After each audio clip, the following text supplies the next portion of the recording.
So on the 2nd of December, I watched The Desolation of Smaug.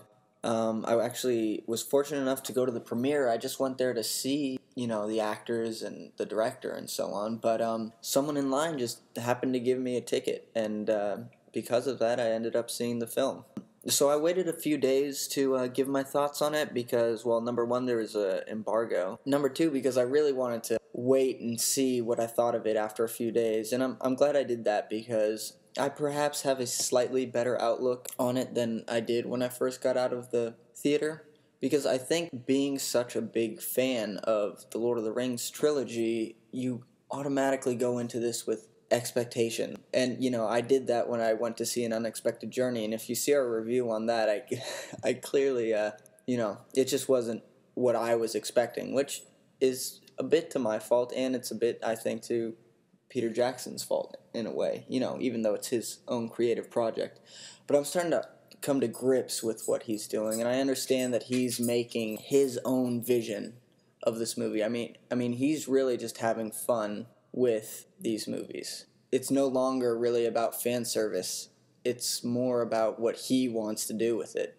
And I'm kind of realizing that, this is just his genuine take, because before he had expectations to live up to, in the sense that, like, people would not have taken it the first time if he messed around with the Lord of the Rings like he did with the Hobbit. But now that he's made the Lord of the Rings and everyone has faith in him, it kind of seems like it's much easier for him to branch out and, take risks and do his own thing. So I appreciate what he did as far as taking artistic liberties with his take on the film, even if I don't agree with everything he did.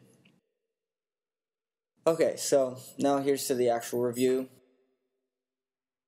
The pace to this film, the first thing that struck me when I got out of the theater was how the movie's only 9 minutes shorter than An Unexpected Journey, and yet it flies by, unlike An Unexpected Journey. And one of my biggest complaints with the first movie was the hokey action, the fact that there was no tension in it, most importantly. And, a little bit of that definitely remains. It's still like a big fun, action adventure thing. There's not much danger. It's kind of like what you would think of Pirates of the Caribbean. Because of that, I feel it loses a lot of the good tension that it could have otherwise had. Interestingly enough, when the elves show up, the action just kicks up a notch, because it's just so fast-paced and fluid, and it's way more violent and brutal than what we saw in An Unexpected Journey. And it was just a lot of fun to watch. The barrel ride scene, I did enjoy.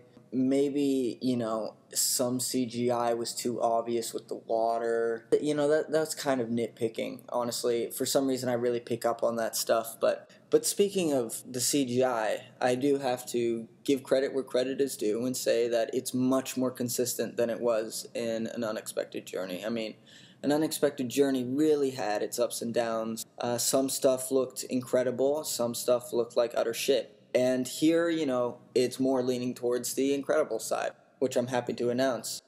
One thing I just don't understand, and I know I need to probably lay off the CGI thing, but why are all the orcs CGI? Why? I don't know. I just don't get it, because it does not look as good, period. It looks ugly. It looks fake. It takes you out of the immersion of the world.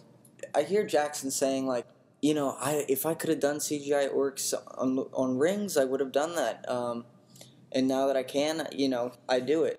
If that were the case, if he really thought it looked so much better, why would he make some of those quote-unquote hero orcs, which are just like orcs that get close-ups and a little bit more attention, why would he make those normally in prosthetics? Like, from what I've noted, obviously Azog is a huge villain, and that's CGI, but that's only because they had so much trouble finding a good design for him in production. So they had to rush it and just make it a CGI guy, because they had already shot everything with the guy in prosthetics. But all these other orcs that get close-ups, they're in prosthetics. And I think the reason for that is plain and simple that it looks better, it's more effective, and that's why they use it. I think that the reason most of the orcs are CGI, at least the faces, is because they had a tight schedule and they were rushed to get everything done. It's just easier to say, oh, we'll do it in post. Not that I'm saying, I mean, obviously the CGI artists worked their ass off, but their time could have been spent much better if they used prosthetics for the orcs completely, and the CGI artists could focus on making stuff that really needed the CGI. I think the 48 frames is, I don't really know how it works with, as far as the computer-generated imagery goes, but I would assume that if you have double the frame rate, then the CGI artists would have to produce double the images. They would have to animate twice as much, which by some it might be seen as a waste of time, because which would you rather have, 48 frames per second or better computer-generated effects? Better computer-generated effects or 48 frames per second? And I think we know what most people will choose. I actually like the format, but why would you choose it for these kinds of movies? It just seems like a weird risk, especially if it's going to take you double the time to do the animation. I mean, it just seems weird. Focus on what you can do to the fullest extent instead of oversaturating and doing double the frame rate. It just seems kind of crazy. That aside, what really makes this movie much better than An Unexpected Journey is the fact that there are multiple storylines just all happening at once, and that's really a relief, because you got Legolas and Tariel, you have the dwarves and Bilbo, you have Gandalf, and then you have Bard. I really liked his character. I wish it was a little bit more fleshed out. I wished we got more of a backstory. I think it's something we'll probably get in the extended editions of the film, because he shows up quite late in the game. I mean, probably about an hour before the movie ends. And Legolas is back. Of course, he's actually great. I think Orlando Bloom has grown as an actor. You know, it's the same Legolas, but it's Legolas 2.0 in the sense that, I mean, the guy's a better actor now, which is really nice to see. And he's a more believable character, in my opinion. He has some pretty awkward lines in The Lord of the Rings. A lot of one-liners. In this one, he actually plays a good part in the story. I also thought that in Lord of the Rings, he was one of the more undeveloped characters. So it's nice to see his backstory. And there's a nod or two towards Gimli as well, which is really nice to see. But the question that everyone's asking is whether or not the dragon is going to be good, or it's going to live up to the hype. I can say that it is probably one of the most impressive dragons I've ever seen in cinema, as opposed to, of course, real life, because in real life, I mean, they're really impressive. You can tell they worked their asses off on this dragon, and what I love most about it, I mean, aside from the spectacular voice acting by Benedict Cumberbatch, it's the imagery. It's the vastness of Erebor and all the gold and the dragon on there and the way it just moves so fluidly and how it speaks. It's a really surreal. I'm not going to say it looks real because, I mean, it's clearly CGI, to be honest, but it just looks so vivid and so beautiful, really. Like, it's just really well done. I mean, they pulled it off, and seeing Bilbo interact with this mystical, fantastical creature that towers over him, and I mean, it's just amazing. It's really, really cool to see, and I love what happens at the end. Is so visually just really awesome to see, and it was unexpected. It deviates from the book a lot, though. That's one thing that the second half of the film especially, it deviates from the book incredibly.